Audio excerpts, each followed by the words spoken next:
Hello and welcome back. In this video we will look at bagging, continuing from our lecture on decision trees. So, all the figures in this presentation are provided by Intel Software, and the material is inspired from Introduction to Statistical Learning by Gareth James. Based on what we saw last time about decision trees, they have a tendency to overfit the data. That is, it performs very well on training data, but new test data sets arrives and the errors are huge. So, basically it is a high variance model, that is another way of looking at it. So, it is high variance.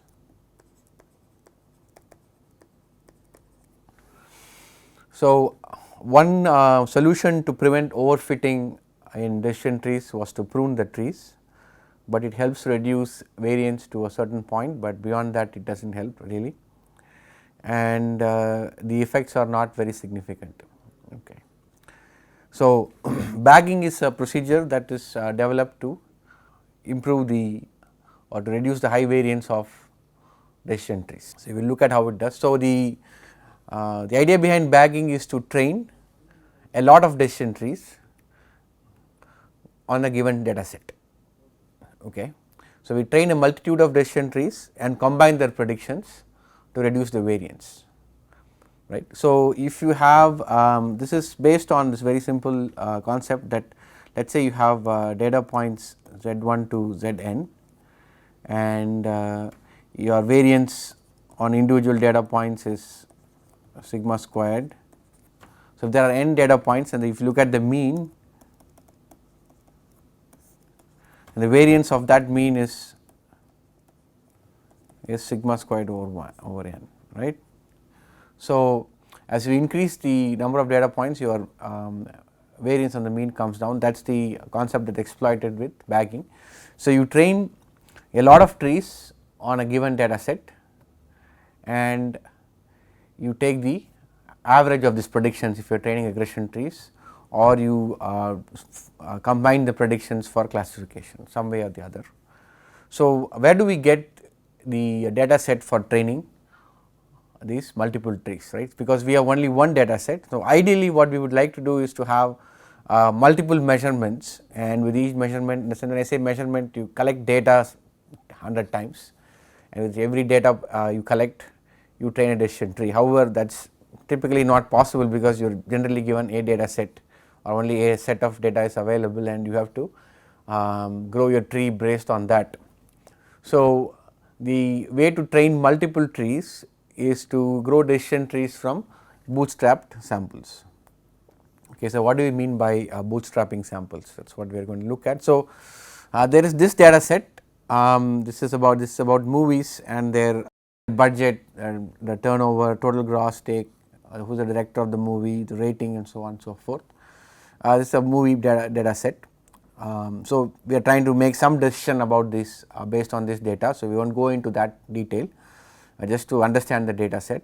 So, the way we go about doing bootstrapping is to select a subset of this data with replacement. So, if you look at this particular, so the blue area is the sample data. So, the idea behind bootstrapping is to sample your given data with replacement to create a new data set. So, if you look at this particular movie database detail, so there are 17 data points and we are selecting a subset of this data marked in blue, right, with replacement.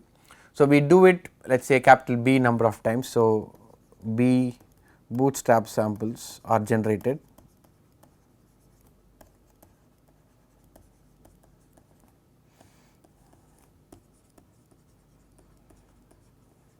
and we use each one of these B bootstrap samples to train a decision tree and use the output of the decision trees let us say as an average or a voting scheme to get at the desired result. So, the way it works is, so if you look at this particular realization, we have a different subset marked in blue here.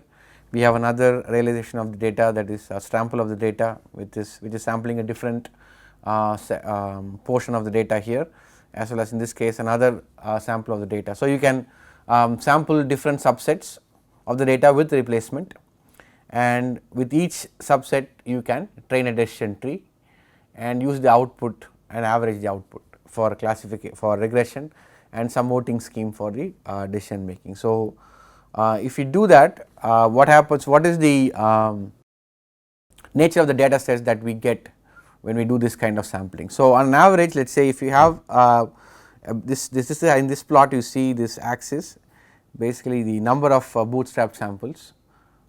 So, each time you select 10, 20, 40 or 80 or 100 samples from your data, and this is the probability of a particular data set, data point not being present in the data. Okay. So, that is given by this expression here, 1 minus 1 over n raised to n. So, if you look beyond a point, as the number of bootstrap samples increases, so we see that typically every bootstrap sample contains 2/3 of your original data and 1/3 of your original data is not present in your samples on an average. So, that is the makeup of your sample data. Now, this again this is possible because we are sampling with replacement. So, just to reiterate, as you increase the number of bootstrap samples, you see that the number, the percentage of data left out is like about 1/3. So, 1/3 is not selected.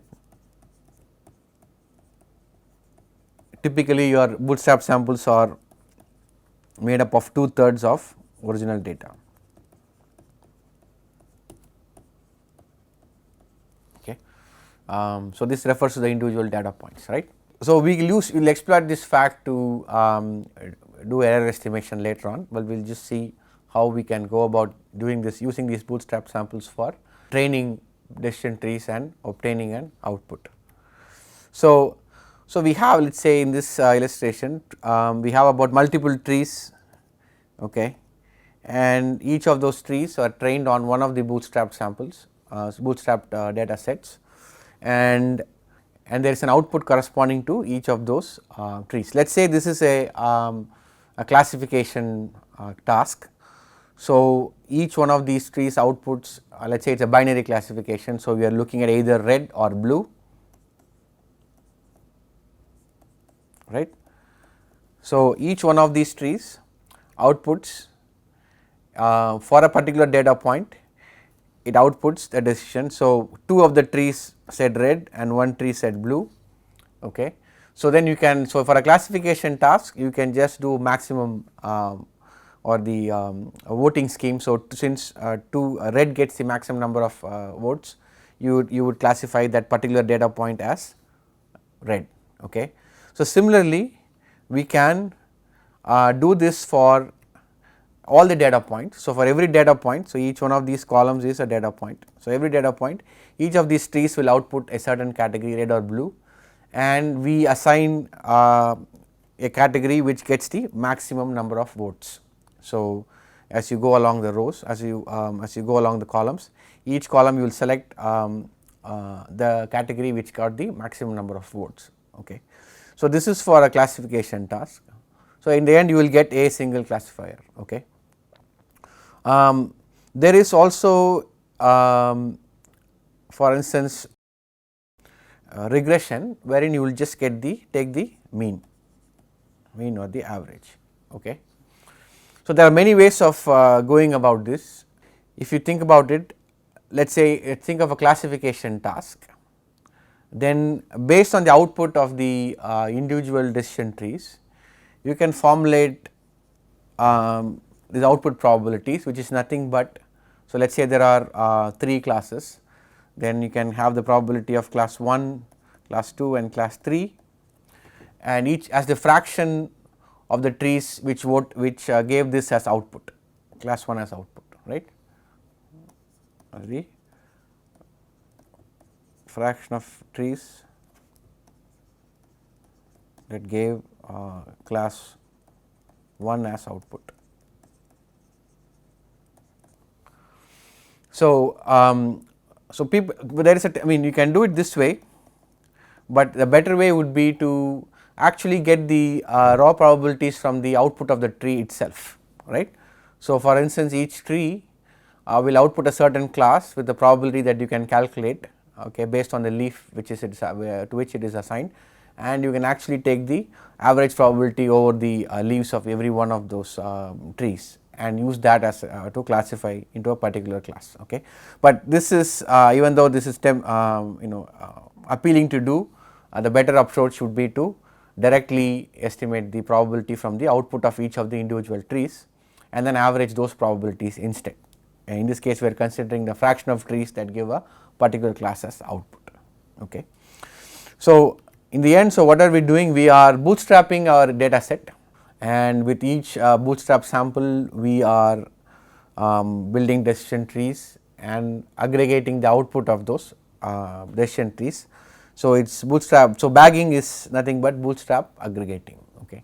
So, that is the idea behind bagging, and the what it improves is the high variance. So, it brings down the variance in your model because decision trees tend to overfit.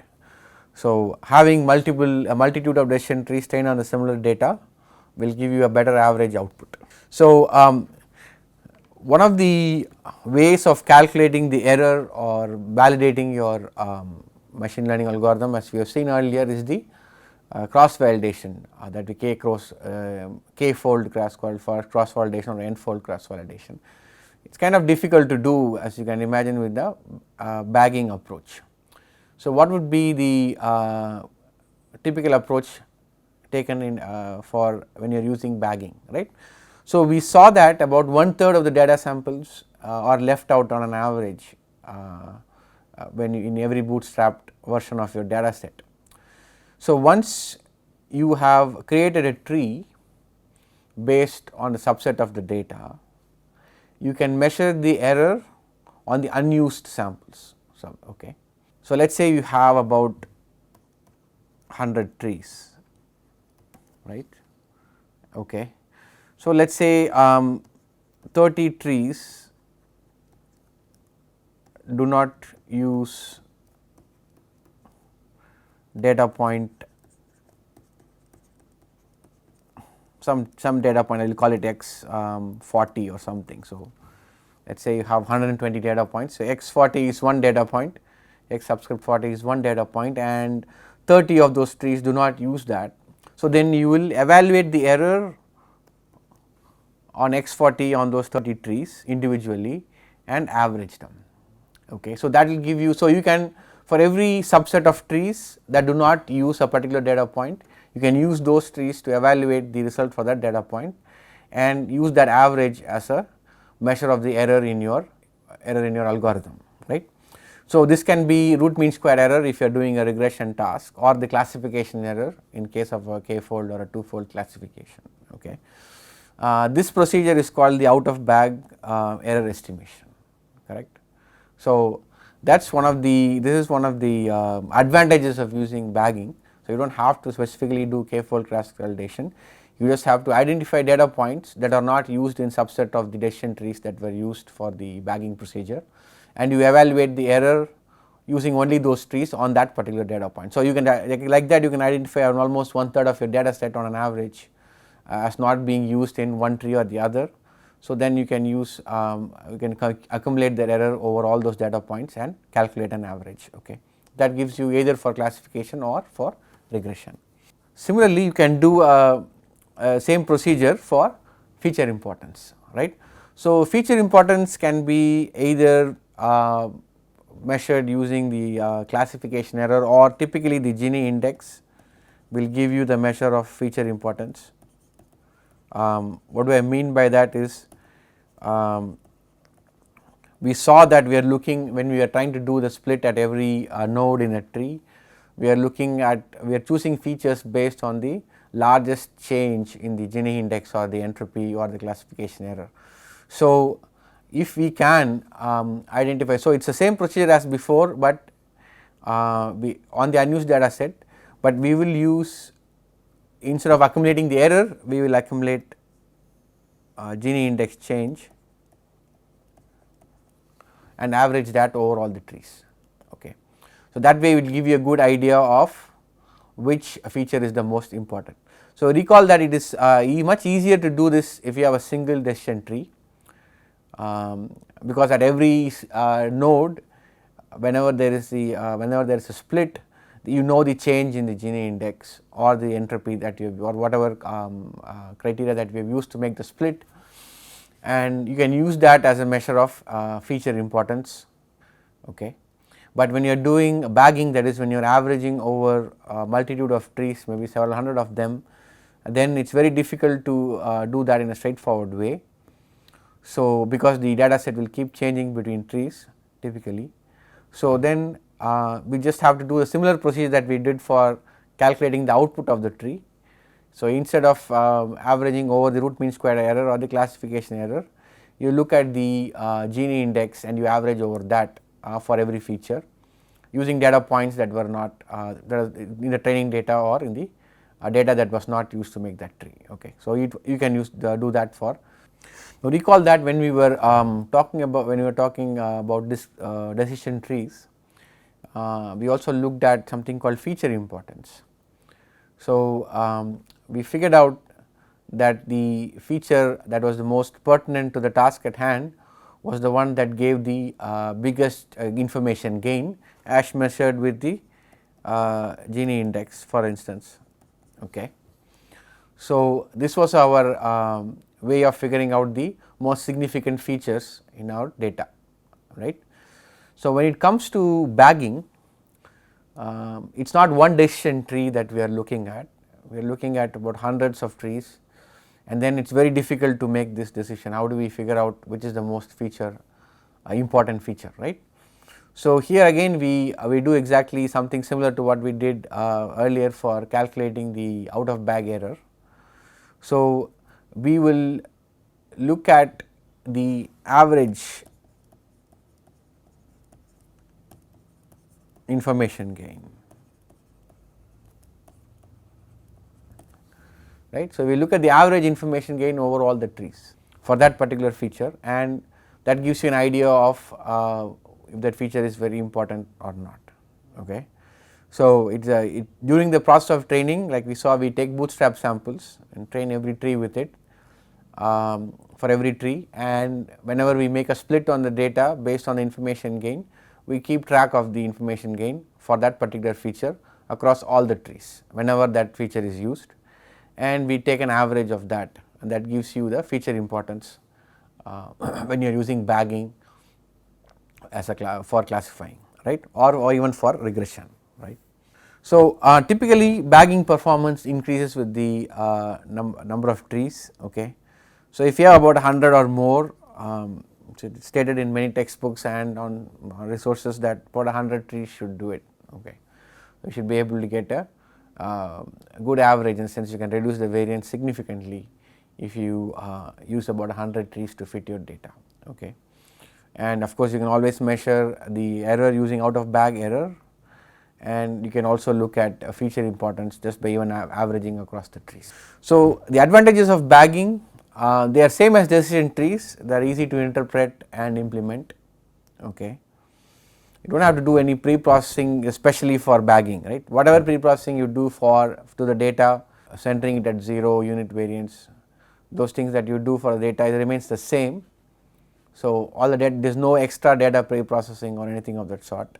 And of course, doing bagging improves the variance, so there is less variance in your output, and training multiple trees can be done in parallel because they are all done independently. There is no correlation in the training.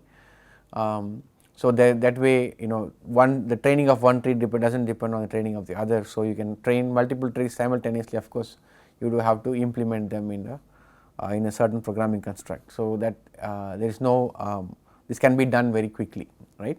So, bagging is a very useful tool to have, especially if you are using with decision trees, and many of the Python packages come with it. So, you can try scikit-learn or any other Python module that offers bagging inbuilt.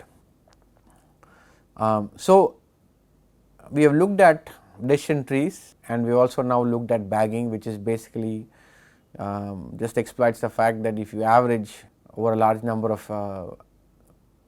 of trees, then you get a better variance. But the problem still exists, because if you see, we are sampling the data with replacement and the process for growing the trees remains the same.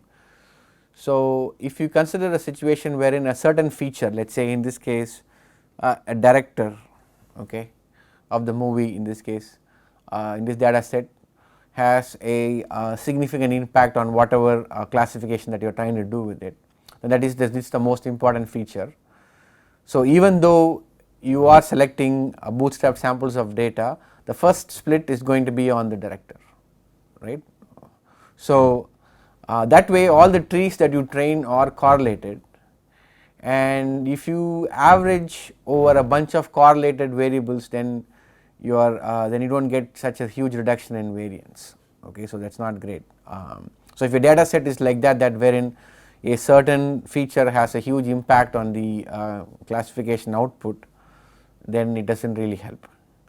So, to alleviate that problem, we will look at what are called random forests. Okay. And random forests are just another variation of, it's not exactly a variation, but random forests, what you do is the same thing, you train a lot of trees, but then you will not only select the data points at random, you will also select the features at random, and that helps to weaken the correlation between the trees that you train and improves your output. Okay. So, we look at this in slightly more detail, and following random forests we will also look at a gradient boosting and ADA boost.